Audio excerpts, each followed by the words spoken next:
الحمد لله رب العالمين، والصلاة والسلام على رسوله الكريم وعلى آله وأصحابه أجمعين وعلى كل من تبعهم بإحسان إلى يوم الدين. اما بعد، محترم بزرگوں، دوستوں اور بھائیوں، السلام علیکم ورحمۃ اللہ وبرکاتہ۔ ایک صحابہ کرام رضی اللہ تعالیٰ عنہ اجمعین، اللہ تعالیٰ ان کے نقش قدم پر ہمیں چلنے کی توفیق عطا فرمائے۔ ان حضرات کو دیکھیے کہ انہوں نے نبی کریم صلی اللہ علیہ وسلم کی محبت کا کیا حق ادا کیا، کس طرح مثالیں دیکھیے ان کی زندگی کے اندر، کیا عجیب و غریب محبت کا نمونہ صحابہ کرام نے پیش کیا ہے کہ حضور اقدس صلی اللہ علیہ وسلم نے جو بات فرما دی زبان سے یا کر کے دکھا دی، تو کبھی یہ سوال دل میں پیدا نہیں ہوا کہ اس کے پیچھے فلسفہ کیا ہے، اس کے پیچھے حکمت کیا ہے، مصلحت کیا ہے۔ بس ہمارے آقا کا یہ طریقہ ہے، ہمیں ہر حال میں اس کی پیروی کرنی۔ حضرت عبداللہ بن مسعود رضی اللہ تعالیٰ عنہ، آپ نے نام سنا ہوگا، وہ صحابی ہیں، حضرت صلی اللہ علیہ وسلم کے وہ صحابی ہیں جو سابقین اولین میں سے ہیں، بالکل ابتدا میں اسلام لائے ہیں اور حبشہ کی طرف ہجرت بھی کی، مدینہ منورہ کی طرف بھی ہجرت کی، 2 ہجرتیں کرنے والے، اور وہ صحابی ہیں جن کے بارے میں بعد کے تمام علماء اس بات پر متفق ہیں کہ یہ افقہ الصحابہ ہیں، یعنی تمام صحابہ کرام میں سب سے زیادہ فقیہ فقہ آپ حضرات جانتے ہوں گے کہ فقہ کے معنی ہوتے ہیں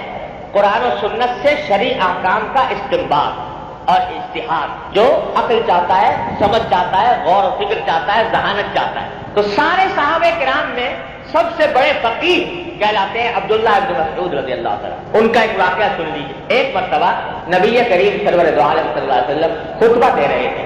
مسجد نبوی کے اندر، تو آپ نے دیکھا ہوگا آج بھی یہ طریقہ چلا آتا ہے، اس وقت بھی تھا کہ جب کوئی خطیب یا مقرر تقریر کر رہا ہوتا ہے تو کچھ لوگ تو سنجیدگی سے اطمینان سے بیٹھ کر اس کی بات سنتے ہیں، اور بعض لوگ ایسے ہوتے ہیں جو دائیں بائیں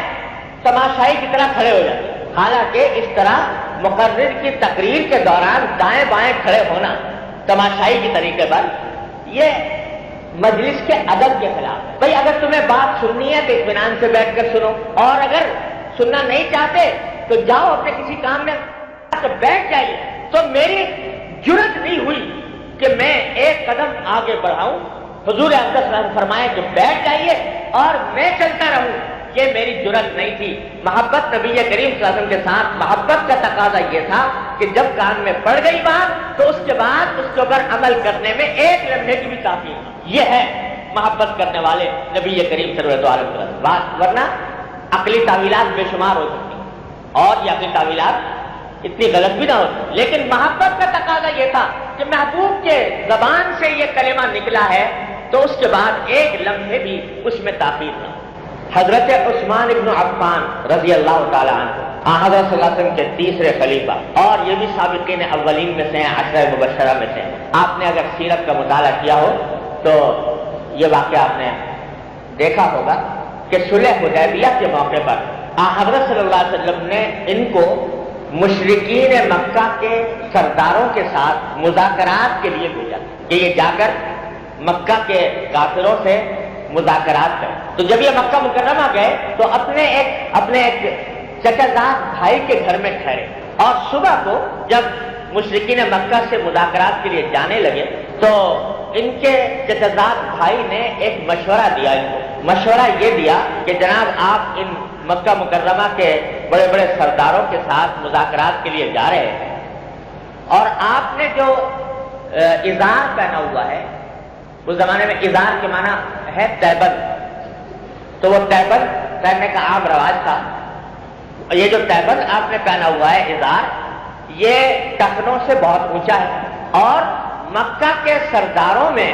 مکہ مکرمہ کے سرداروں میں یہ بات بڑی مشہور ہے کہ جس کا ازار وہ ٹخنوں سے اونچا ہو،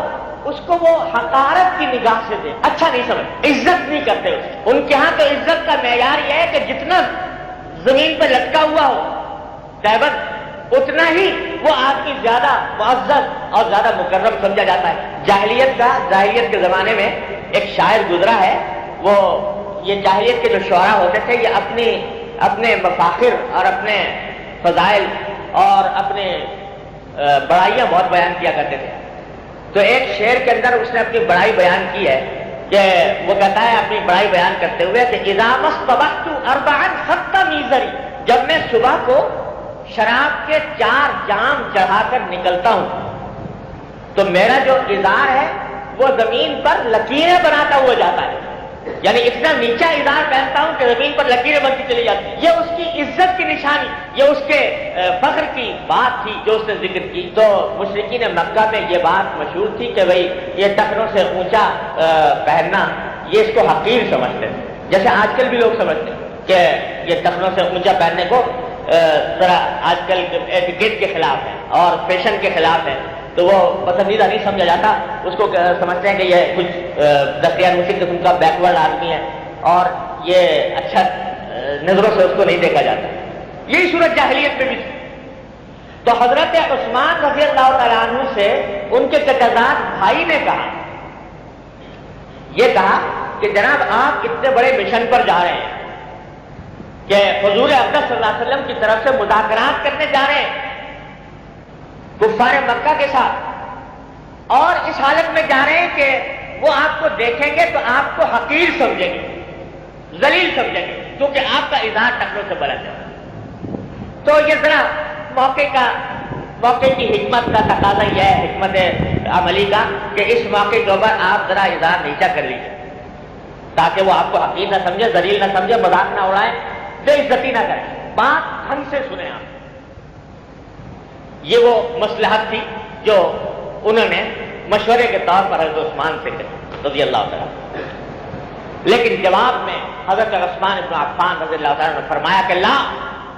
ہاکذا عزرت صاحبنا صلی اللہ علیہ وسلم، میں اپنے اظہار کو نیچے نہیں کر سکتا،